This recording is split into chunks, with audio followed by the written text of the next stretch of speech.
કે કોઈ બીજી દુનિયાના માણસની નજરે આપણી દુનિયાની કથા, એટલે પીકે. એને મૃત્યુ નથી જોયું, એને આ બધું નથી જોયું, એને લાંચ રૂશ્વત નથી જોઈ, એને જુઠ્ઠાણા નથી જોયા. એની નજરે આપણી દુનિયા આ છે ક્વેશ્ચન માર્ક, એ પીકે છે. That is what he is trying to tell you. કે આપણે આ દુનિયા બતાવવા માંગીએ છીએ બીજા લોકોને, આપણે બીજા ગ્રહો સાથે કનેક્ટ કરી રહ્યા છીએ, આપણે બીજા ગ્રહો પર માનવ જીવન શોધી રહ્યા છીએ, આપણે બીજા લોકો સાથે જોડાવાનો પ્રયાસ કરી રહ્યા છીએ. એવા સમયે આપણે આ દુનિયા બતાવવી છે એ લોકોને?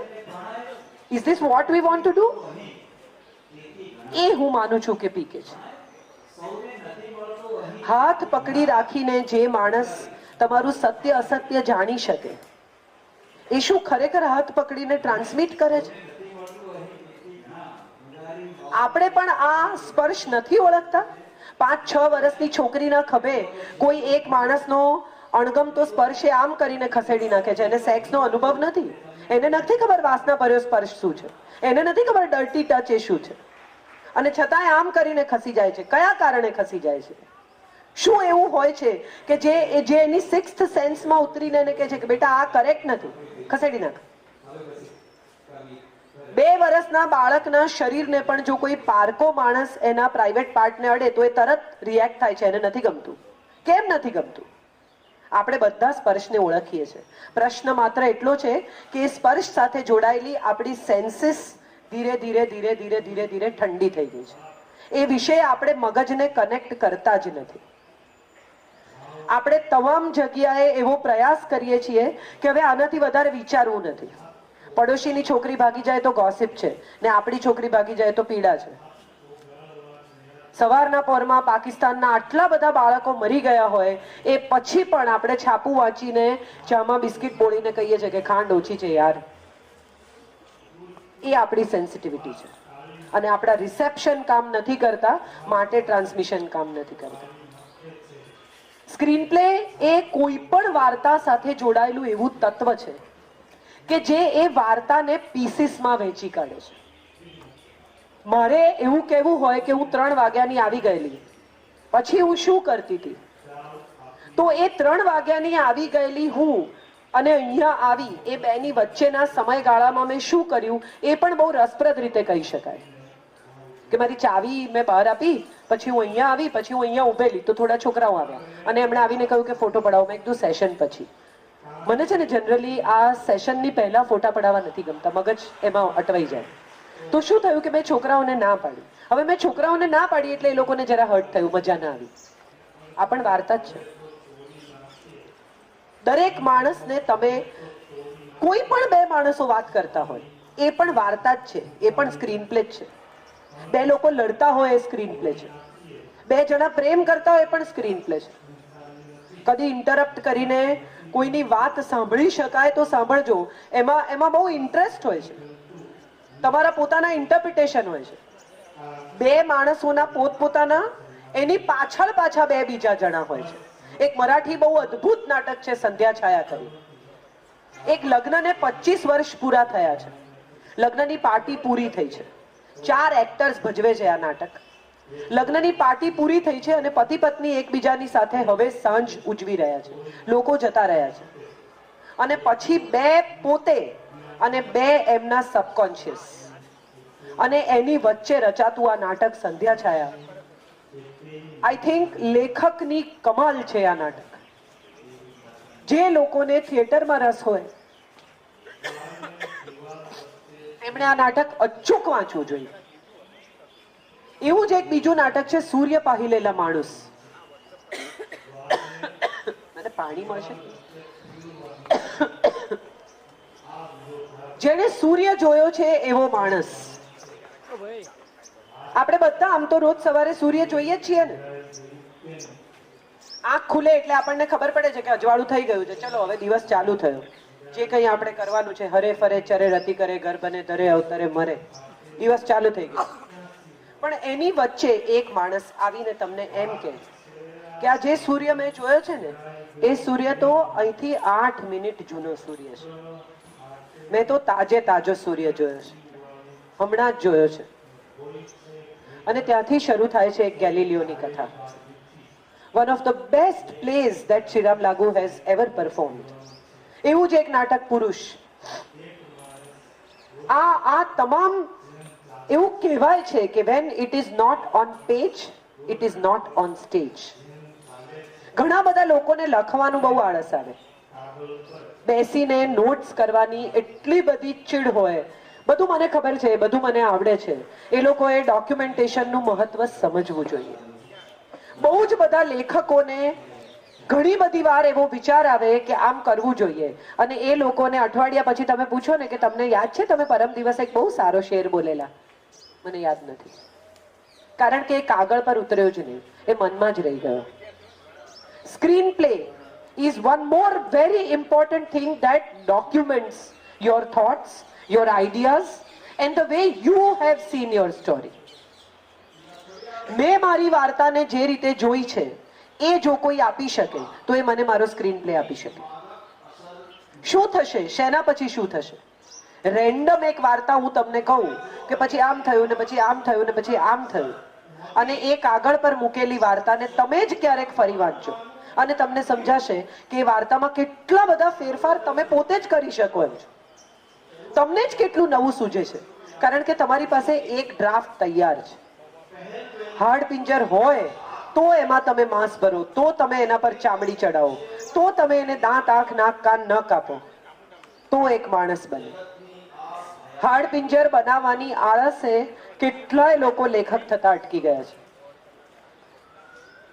ઘણા બધા લોકોને એવું લાગે છે કે એ તો થઈ જશે, એ તો કરી લઈશું, પણ બાઉન્ડ સ્ક્રિપ્ટનું મહત્વ આજે પણ સારી ફિલ્મો માટે કે સારા પ્રોજેક્ટ માટે ખૂબ છે. તમે જે વિચારેલું, જેમ વિચારેલું એમ કૌંસની સાથે, લાઇન્સની સાથે જો તમે ડોક્યુમેન્ટ કરી શકો તો હું માનું છું એક સારા લેખક બનવા માટે આ સૌથી અગત્યની જરૂરિયાત છે. મોટા મોટા લોકો એવી અદ્ભુત ભૂલો કરતા હોય છે કે ઘણીવાર આપણે જોઈએ તો આપણને નવાઈ લાગે. દેવદાસ નવું કેટલા લોકોએ જોયું છે? શાહરૂખ વાળું. એમાં શાહરૂખ પોતાનું શ્રાદ્ધ કરે છે. અદ્ભુત સીન છે. નદીની વચ્ચે ઊભો રહીને એ પોતાનું શ્રાદ્ધ કરે છે કે હું મરી ગયો, હવે મારું કઈ આ દુનિયામાં છે નહીં, મારે શું લેવાનું. અને એ પછી સીધો કટિંગ સીન કયો છે, કોઈને યાદ છે? ડોલા રે ડોલા. એક આટલા ગંભીર ભયાનક સીન પછી એક નાનકડો બ્રેક, ટ્રાન્ઝિશન વોઝ નીડેડ. તમે તમારા વિષાદમાંથી નીકળીને ફરી કોઈ નવા વિચારમાં પરોવાઓ, એની વચ્ચે જે જગ્યા આપવી પડે ને એ તમને સ્ક્રીન પ્લે આપે છે. મૂડ બદલવાનું કામ કરે છે સ્ક્રીન પ્લે, ટ્રાન્ઝિશન આપે છે સ્ક્રીન પ્લે. થોટ પ્રોસેસને ચેન્જ કરવા માટે એક સીન પછી કયો હોવો જોઈએ એ આપે છે સ્ક્રીન પ્લે. તમારું પાત્ર કઈ ભાષા બોલશે, કેવી ભાષા બોલશે, કઈ રીતે વર્તશે. એના મા બાપ સાથે રહેતા હતા કે છૂટા પડી ગયેલા? એને બાળપણમાં કોઈ દિવસ ચોરી કરેલી? એ બહુ જ સીધો હતો? એને કોઈએ સેક્સ્યુઅલી અબ્યુઝ કરેલો કે કરેલી? એ જલ્દી રડે છે? એનામાં સેન્સ ઓફ હ્યુમર કેવી છે? આ બધું જ તમારા સ્ક્રીન પ્લે માંથી નીકળે છે. અને જ્યાં સુધી તમે આ નથી લખતા ત્યાં સુધી તમારું પાત્ર સજીવન થઈને નથી આવતું. મને મારું પાત્ર દેખાવું જોઈએ, મને મારું પાત્ર સંભળાવવું જોઈએ, મને મારું પાત્ર મારી સાથે જીવતું હોય એવું લાગવું જોઈએ, તો જ એ જે બોલે એ બધું સાચું લાગે મારા વાચકને અથવા મારા પ્રેક્ષકને. હું મારા પાત્રની જેમ વિચારતી થઈ જવી જોઈએ. આવું એ ન કરે. બહુ સરસ એક દાખલો છે. મારા કઝિનનો દીકરો બહુ સારો મિમિક, નાનકડો, 3-3.5 વર્ષનો, અને અમે બધા એની પાછળ લાગીએ કે સુજય આમ કરી બતાવો ને, સુજય આમ કરી બતાવો ને, સુજય તારા ટીચરની એક્ટિંગ કર. એટલે એના ટીચરની એક્ટિંગ કરતો હતો એક દિવસ. એમાં વચ્ચે મારા કઝિને એને પૂછ્યું કે સુજય, પેલા આપણા માળી કાકા તમાકુ કેવી રીતે ખાય છે? એટલે સુજયે આમ એના ફાધરની સામે એકદમ એડલ્ટ લુક આપીને કહ્યું કે ટીચર કોઈ દિવસ તમાકુ ખાય? હું ટીચરના રોલમાં છું યાર, તમે અત્યારે માળીને વચ્ચે ક્યાં લાવો છો? સો ઇફ there is, હું બહુ સર્જન સાથે આ વાતને જોડતી નથી. મને નથી ખબર બીજા લોકો શું કહે છે, શું વિચારે છે, પણ હું એમ માનું છું કે લખવું એક ક્રાફ્ટ છે. મેથ્સ છે. તમને જો આ 1 2 ને 2 4 કરતા આવડી જશે અને તમને એવી સમજ પડી જાય કે 2 ને 2 4 માં 2 ઉમેરો એટલે 6 જ થાય, તો કાજલ એટ 9 પણ ચાલે, તો એક ડાળના પંખી પણ ચાલે, તો ચિત્રલેખાની વાર્તા પણ ચાલે ને તો કોલમ પણ ચાલે. તમને સમજ પડી જવી જોઈએ કે હવે મારે મારા પ્રેક્ષક સાથે, મારા વાચક સાથે, મારા લિસનર સાથે કેવી રીતે કનેક્ટ કરવાનું છે. અને એમાં સૌથી અગત્યનો શબ્દ છે target audience.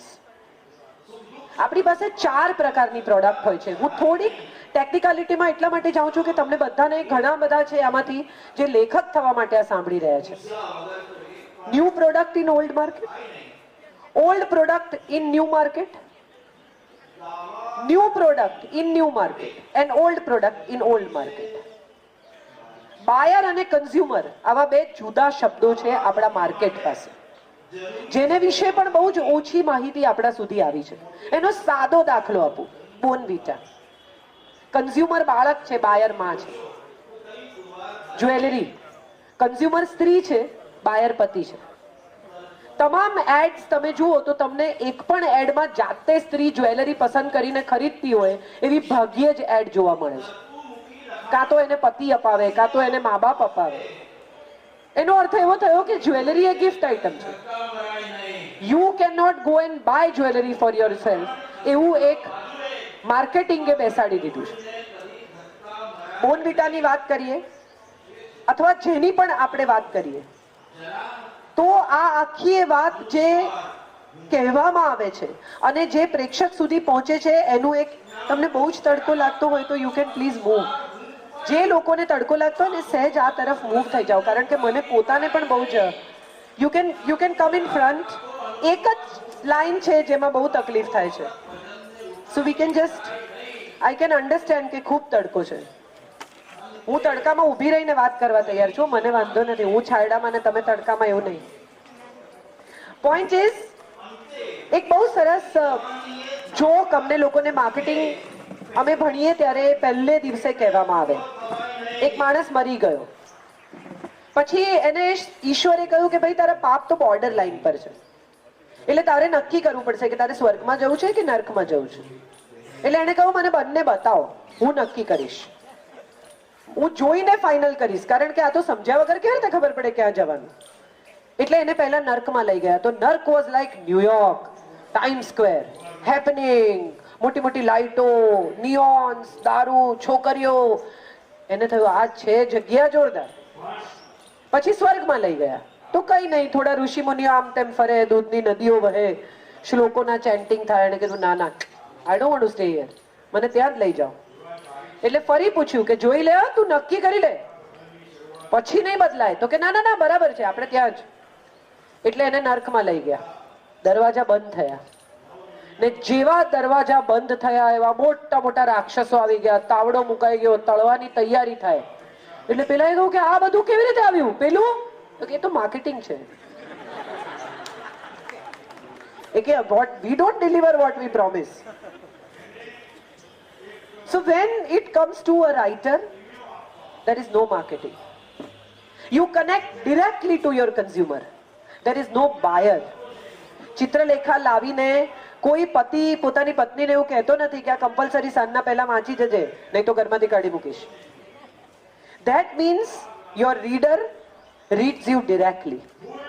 People spend on the name of Sanjay Leela Bhansali. People spend on the name of Anurag Basu. People spend in the name of someone.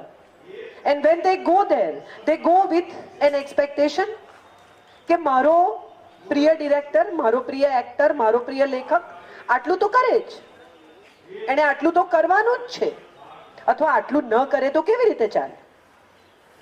અને એ ન થાય, ન થઈ શકે કોઈક કારણસર, ત્યારે ઘોર નિરાશા પ્રેક્ષકને અથવા વાચકને થતી હોય છે. અને આ ઇમોશનલ નિરાશા છે.